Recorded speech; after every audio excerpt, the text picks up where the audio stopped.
baik dengan saya juga Mosa, nanti juga dapat berdiskusi dengan narasumber-narasumber lainnya. Perlu saya sampaikan permohonan maaf di awal karena ini di luar kendali kita. Jadi kebetulan di Jogja hari ini hujan sangat deras dan juga angin kencang, sehingga beberapa tempat, terutama di daerah saya sendiri, listriknya padam. Nah, saat ini masih hujan dan juga ada angin kencang, tetapi tidak menyurutkan kita semua untuk selalu berbagi dan juga menyimak seminar ini. Baik, untuk Bagus, mohon untuk diperlihatkan presentasinya.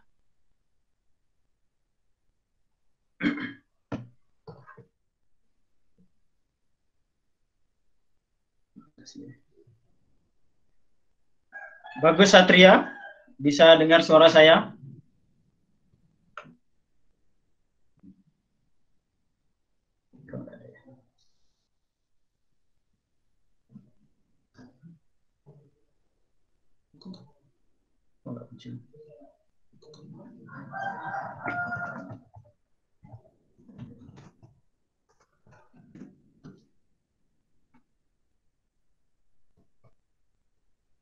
Udah muncul ya.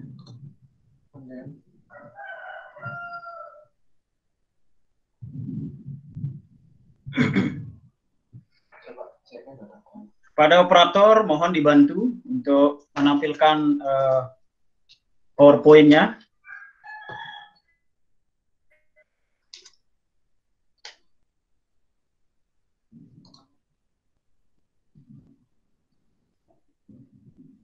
Oke, baik, kita mulai dari awal. Ya, pada siang hari ini saya akan membahas bagaimana pedoman KOPSI tahun 2020 bersama kami di Asosiasi Peneliti Muda Indonesia, Sabtu 9 Mei 2020 dengan saya sendiri. Bisa dilanjutkan. Saya Kadek Sudiarsana yang merupakan alumni OPSI tahun 2014 di Yogyakarta pada waktu itu, kemudian syukur puji Tuhan berkesempatan untuk mengikuti Intel ISEP di Amerika pada tahun 2015. Ini salah satu cuplikan berita. Oke, bisa dilanjutkan. Baik, adik-adikku semuanya yang pada kesempatan ini bergabung untuk mengikuti seminar, perlu saya sampaikan sedikit bagaimana pendidikan kita di Indonesia. Ini ada pengalaman saya di Papua, kebetulan di SD 1 Saunek, Papua Barat.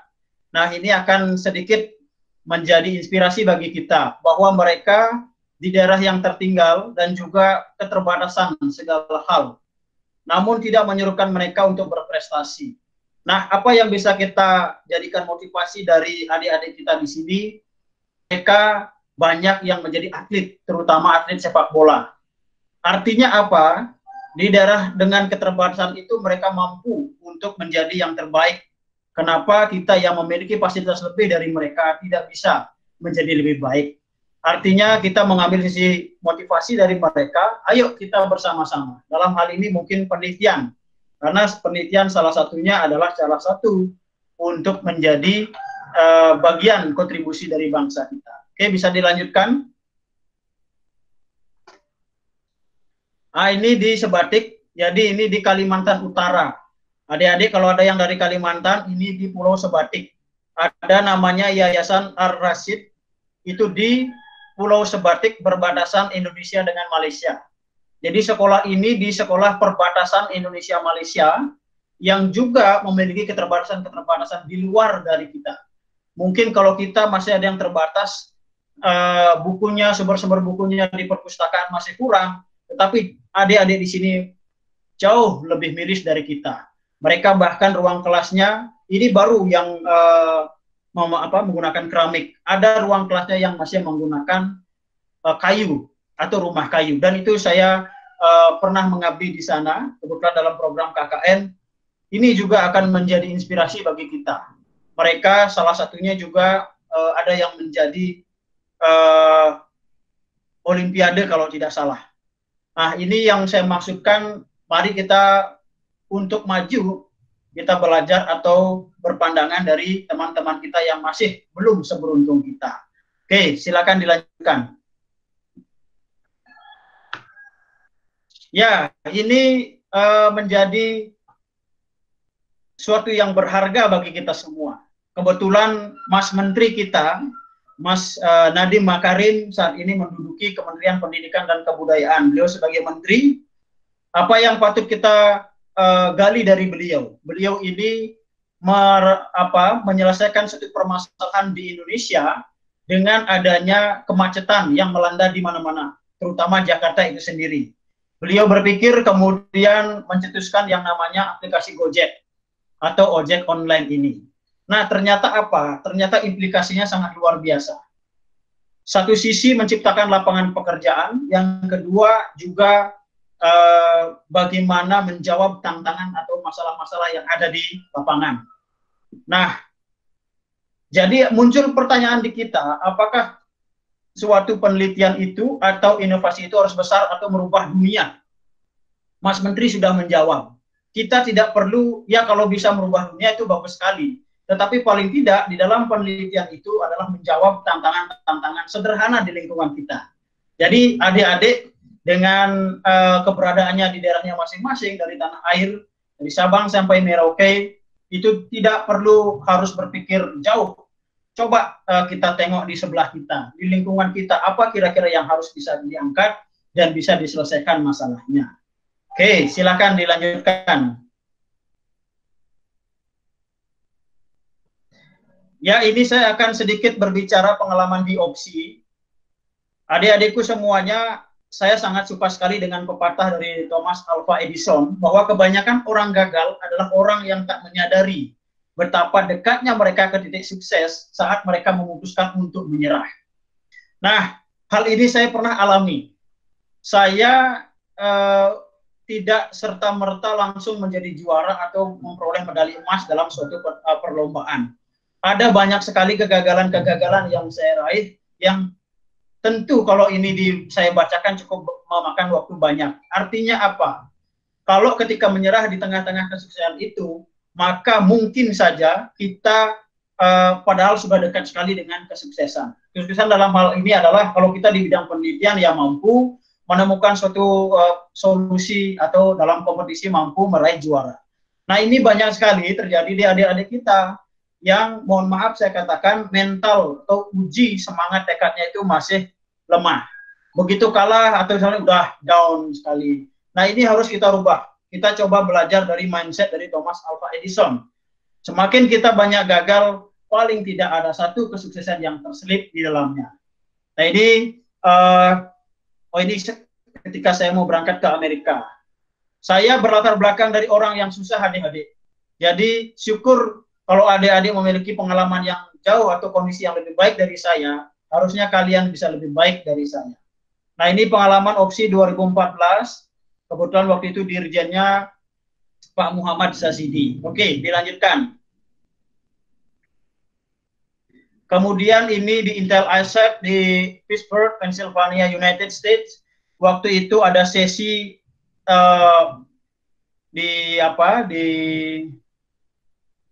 ada sesi tanya jawab dengan salah satu juri yang kebetulan kalau tidak saya lupa, jurinya ini dari Harvard University. Nah, sangat tentu menantang sekali. Jadi apa yang kita lakukan di Opsi atau yang apa telah diikuti dalam Opsi itu tidak jauh berbeda dengan Intel ISEP. Karena memang apa yang dibuat di Opsi itu sudah mengikuti arahan dari Intel ISEP. Jadi adik-adik nanti bisa ditanyakan lebih lanjut. Oke, dilanjutkan dulu. Baik, saya akan langsung menuju ke poin. Ini tadi sedikit gambaran kenapa ada APMI dan bagaimana sejarahnya. Adik-adikku semuanya, APMI kepanjangannya Asosiasi Peneliti Muda Indonesia. Kebetulan yang saat ini saya mengemban amanah sebagai ketua umum dan juga ada pengurus-pengurus lainnya. Jadi pengurus-pengurus lainnya sudah sudah bergabung dan juga tergabung dalam kepanitiaan seminar ini. Yang pertama perlu saya sampaikan bahwa potensi peneliti remaja Indonesia itu cukup banyak. Apalagi kalau dari opsi sendiri. Opsi saja itu dari per tahun sudah menghasilkan 200 penelitian dan juga 200 peneliti. Kalau kali 2 sudah 400. Dan itu sudah tersebar dari Sabang sampai Merauke. Nah, kemudian peneliti-peneliti ini sayangnya belum diakomodir dengan baik. Oleh karenanya saya dan juga dari berbagai rekan itu mencoba untuk membentuk yang namanya asosiasi. Jadi asosiasi itu disebut dengan APMI, yang kemudian kita masih menuju pada yayasan. Adapun tujuannya ini adalah menyatukan visi dan misi kita. Misinya, visi misi adalah membumikan penelitian dan juga membumikan penelitian di seluruh tanah air. Kenapa membumikan penelitian? Kita pengen adik-adikku semuanya di seluruh Nusantara ini mampu paling tidak untuk menulis. Nah, menulis permasalahan sekitarnya, mencoba meneliti untuk menjawab solusi apa, menjawab tantangan-tantangan yang ada. Nah, kemudian ini juga menjadi wadah bagi para alumni OPSI. Jadi OPSI ini sudah lahir dari lama dan kita mencoba untuk mewadahi para alumni ini untuk berbagi. Ya, ini contoh salah satunya bagaimana APMI mewadahi para alumni untuk berbagi pengalaman. Salah satu nanti Kak Mosa yang akan menyampaikan bagaimana pengalaman mereka. Kemudian berkontribusi bagi bangsa dan negara dalam mencetak generasi emas Indonesia. Kita harus ketahui bahwa tantangan Indonesia cukup banyak. Baik itu narkoba, atau tindakan-tindakan radikalisme dan segala macam. Oleh karenanya, mari saya mengajak adik-adikku semuanya gunakan waktu kita sebaik-baiknya untuk kegiatan yang positif. Oke, dilanjutkan. Ya, ini visi misi APMI. Visinya adalah mencetak generasi talenta mendunia. Generasi bangsa Indonesia yang memiliki talenta-talenta itu tidak hanya cukup untuk di ranah nasional, tetapi kita mencoba untuk mendunia. Jadi dengan penelitian kita coba agar mampu memberikan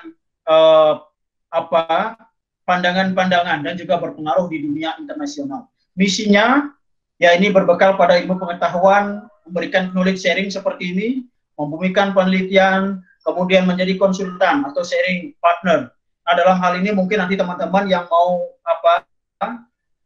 ingin bertanya itu kami persilakan. Memperluas jaringan dan juga akan menjadi komunitas atau yayasan yang turut pada pengabdian masyarakat. Oke, dilanjutkan.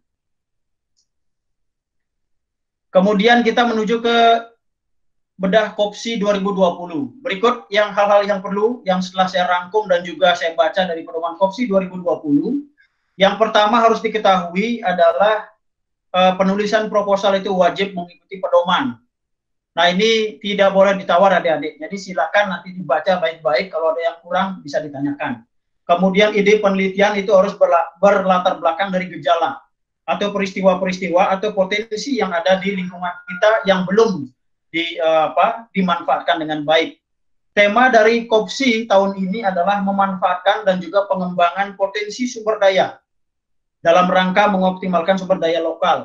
Jadi ini berbasis lokal adik-adik. Jadi silakan nanti kalau ada yang punya permasalahan di lingkungannya atau ada suatu hal inovasi yang belum dimanfaatkan sejauh ini, itu bisa diangkat. Jadi murni di tengah COVID ini adik-adik bisa melakukan kegiatan penelitian. Nah, bidangnya ada 3, ada MST, ilmu murni, dan juga FTR. Ya, ilmu murni itu ya misalnya nanti matematika, sains dan sebagainya, ilmu aplikasi rekayasa dan juga sosial humaniora. Syaratnya itu diperhatikan dan deadline juga diperhatikan. Oke, dilanjutkan. Kemudian ini lanjutannya, terdiri dari 4 bab, itu adik-adik saya kira sudah tahu. Perhatikan dengan seksama hasil review Dewan Juri setelah ada pengumuman proposal. Submitnya tanggal 30 kalau penelitiannya. Poin penting, ini latar belakangnya nanti perhatikan, metode penelitiannya, dan juga yang paling penting dalam suatu penelitian adalah kode etik dari melakukan penelitian, misalnya ethical clearance, seperti itu. Kemudian disiplin dalam pembuatan logbook. Dan perhatikan alur-alur dari pendaftaran itu sendiri. Nah, pertanyaan kemudian, apakah penelitian, apa yang penting? Yang penting yang pertama adalah paling tidak penelitian itu bermanfaat dan juga dapat diaplikasikan. Oke, saya kira itu dulu untuk menjadi pematik. Selanjutnya. Ya, ini saya ingin sampaikan bahwa kalau gambar satu ini intinya akan selalu ada yang namanya pandangan-pandangan di masyarakat yang berbeda. Tetapi jadikan pandangan itu sebagai motivasi untuk kita. Kemudian yang gambar kedua, orang naik tangga. Kalau saya memahami hemat pandangan saya, ini orang yang memilih berpikir di luar dari pikiran yang sudah ada. Jadi berpikir out of the box. Nah, ini ada orang yang naik tangga menunggu lift, ada yang menaik tangga dengan sendirinya. Cepat, ternyata yang lebih cepat adalah yang memanfaatkan peluang itu sendiri. Jadi adik-adikku semuanya jadilah orang yang memang selalu berpikir kritis dan juga berpikir untuk menjawab tantangan-tantangan itu. Oke, terakhir dari saya, ini akan adik-adik selalu temukan. Ada orang pintar, ada orang rajin, dan ada orang beruntung. Ini akan berlaku adik-adikku semuanya. Orang pintar dikalahkan dengan orang rajin. Orang rajin kemungkinan dikesampingkan oleh orang yang beruntung.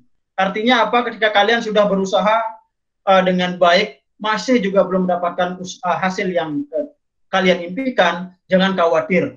Karena dengan kalian menjadi orang rajin, kemungkinan besar ke depan pasti hasil tidak akan mengkhianati usaha. Oke, yang terakhir dari saya. Selanjutnya, saya selalu menyampaikan pesan ini dimanapun saya presentasi.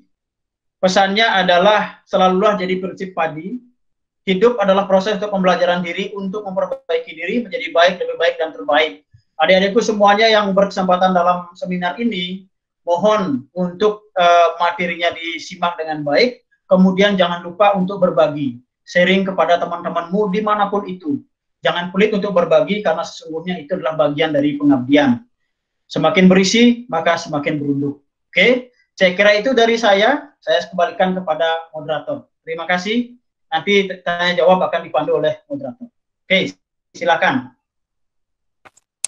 Oke, baik. Terima kasih Kak Sudi atas penjelasannya.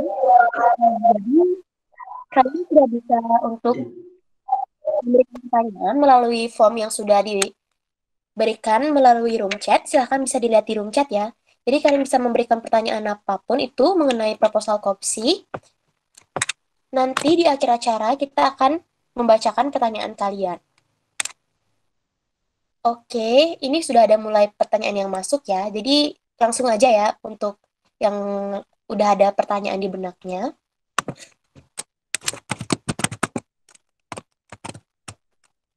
Nah, itu bisa diakses di bit.ly tanya apmi. Bisa dilihat ya lagi sekali di room chatnya. Kemudian, sebelum kita lanjut ke narasumber yang kedua, kita akan beristirahat sejenak. Nah, bagi umat muslim yang ingin melaksanakan sholat asyar, silahkan kembali 15 menit lagi ya. Jadi kita akan mulai lagi acaranya jam 15.05.